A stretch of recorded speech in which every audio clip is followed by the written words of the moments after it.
My name is Nora. I am 38 years old. People say my life is calm, too calm. I work as a records manager in a municipal office. Every day I scan documents, label folders, answer the same questions. I wake up at 6:30 a.m. I drink coffee alone. I leave the apartment at 7:20. I come back at 6 p.m. I heat dinner. I sleep. After my divorce, silence became my roommate. At first, I liked it. Silence felt clean, safe, but after a while, it started to feel heavy, like something sitting on my chest at night. 3 years ago, my son died. I don't say this sentence out loud often. Saying it makes it real again. His name was Daniel. He was 12. He loved astronomy. He wanted to be an astronaut. He believed stars were not far away, just misunderstood. After the accident, my husband left. Not immediately. He stayed for a year, trying to fix something that could not be fixed. One night, he packed a bag and said, "I don't know how to breathe in this house." I understood. I stayed. I learned how to live with grief quietly. I stopped talking about Daniel. I packed his drawings into boxes. I told myself that surviving was enough. Then, one evening, my sister called. We hadn't spoken in months. Her voice sounded rushed. She said she was leaving the country for work. 6 months, maybe more. She asked if I could take care of something important. Not documents, not money, her dog. His name was Leo. He was old. His fur was gray around the eyes. His legs shook when he stood up. She said he just needs food, short walks, and company. I wanted to say no. I didn't want responsibility.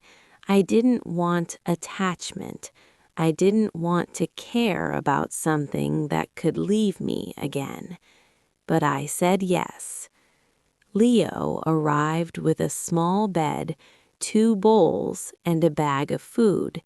He walked into my apartment slowly, sniffing the corners, as if asking permission. That night, he didn't sleep.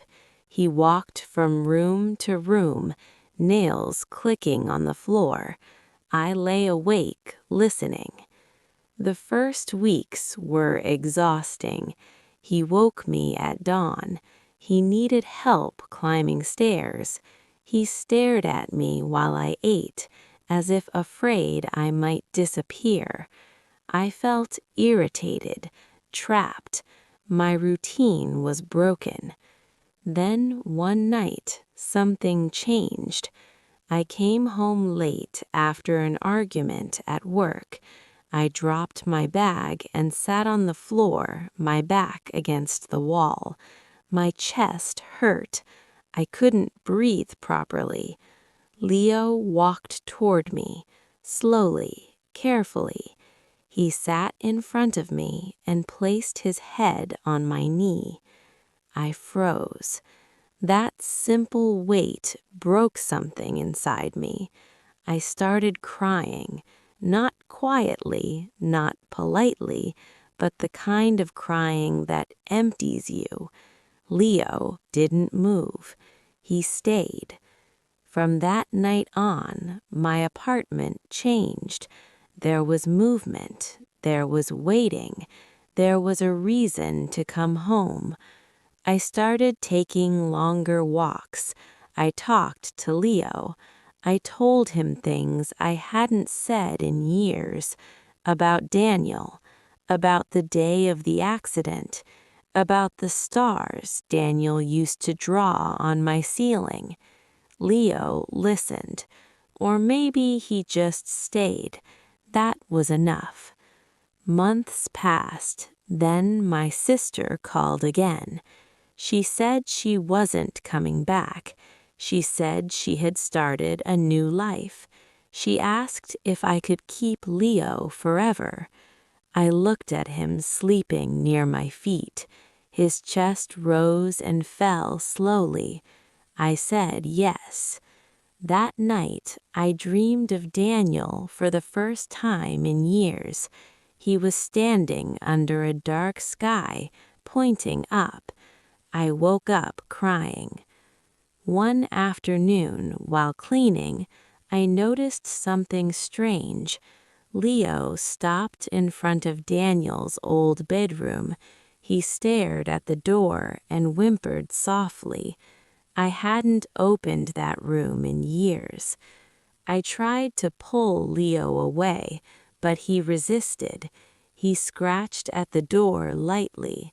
I felt my hands shake as I turned the handle. The room smelled of dust and memory. Leo walked in and went straight to the window. He sat there, looking up at the sky. My heart pounded. From that day on, Leo did the same thing every evening, same time, same place, looking at the stars. I told myself it was nothing, just habit, but something felt wrong, or familiar. One night I couldn't sleep. I sat in the dark watching Leo. He stood up, walked to Daniel's old room, and stopped. He turned his head and looked at me. I followed him. On the shelf, behind old books, I found something I had forgotten, a small notebook. Daniel's handwriting was inside. Drawings of stars, numbers, dates, and one sentence written many times. Leo waits. My breath stopped. Leo was the name Daniel gave to the imaginary guardian he talked about after the accident, the one who stayed with him when he was scared. My knees gave out. That night, I realized the truth I had been avoiding. Leo was never just a dog to me. He came when I was ready to survive. He stayed when I needed to remember. A month later, Leo died quietly in his sleep. I held his head and whispered, "Thank you."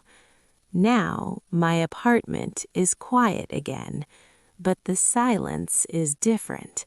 It doesn't hurt the same way. Sometimes at night, I look up at the stars, and I feel like someone is sitting next to me. I am still here, and for the first time, that feels like enough.